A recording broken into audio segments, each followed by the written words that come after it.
ভাবে শুক্রবারে খুতবার আজানের আগে যেই সব মানুষ মসজিদে প্রবেশ করে ওই সবের নাম, ওই সবের ব্যক্তির নাম ফেরেশতারা খাতার মধ্যে তুলে। আর রাসূল সাল্লাল্লাহু আলাইহি ওয়াসাল্লাম বলছেন, যখন ইমাম যখন মেম্বারে দাঁড়িয়ে যায়, যখন মুয়াজ্জিন যখন আজান দেয়, তখন ফেরেশতারা খাতা কলম বন্ধ করে ইমামের খুতবা শ্রবণ করে। এই হাদিসে প্রমাণ করে খুতবা চলার অবস্থায় যেই সব মানুষ মসজিদে প্রবেশ করবে একজনের নাম খাতার মধ্যে তোলা হবে না।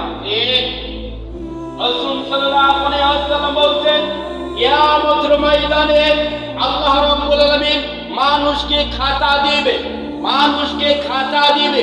খাতার মাধ্যমে তিনি বুঝতে পারবে ফজরের সালাত আদায় করেছে, এটার লিস্টে আছে।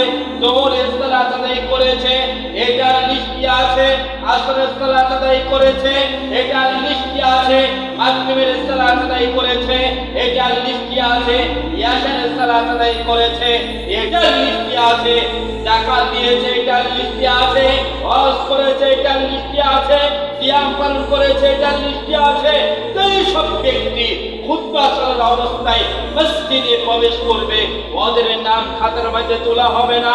শুক্রবারের দিন লিস্টিটা তারা দেখতে পারবে না।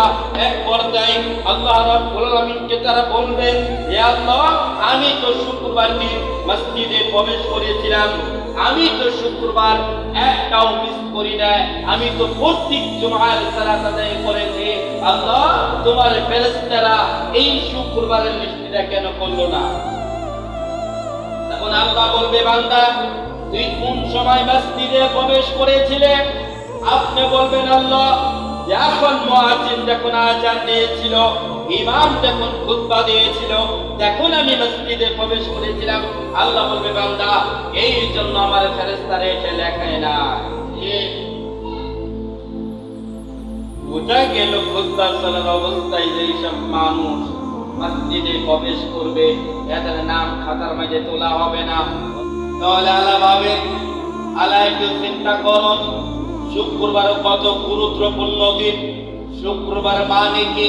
শুক্রবারের ব্যাপারে আরো অনেক হাদিস রয়েছে। আল্লাহ আমাদেরকে বোঝার তৌফিক দান করুন। আল্লাহুম্মা আমিন।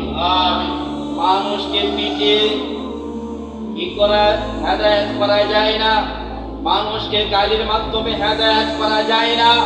মানুষকে হেদায়েতের মালিক হচ্ছে আল্লাহ। আমরা শুধু আল্লাহর কাছে হেদায়েতের দাবি, আল্লাহর কাছে হেদায়েতের দোয়া রব্বুল আলামিনের কাছে বলতে পারি, রব্বুল আলামিনের কাছে এই দোয়া করতে পারি, আল্লাহ, তোমার বান্দা যেসব মানুষ, যেসব তোমার বান্দা বুঝে না, আল্লাহ তাদেরকে সঠিক বুঝ, সঠিক জ্ঞান, সঠিক বুদ্ধি দান করো। এইভাবে আল্লাহ রাব্বুল আলামিনের কাছে আমরা এই দোয়া করতে পারি। সম্মানিত মুসলিম ভাই, আল্লাহ রাব্বুল আলামিন আমাদেরকে শুক্রবারের গুরুত্ব আমাদেরকে বোঝার জন্য আল্লাহ তৌফিক দান করুক। আল্লাহুম্মা আমিন। সম্মানিত উপস্থিতি, লক্ষ্য করে আমার কথাগুলো আপনারা শ্রবণ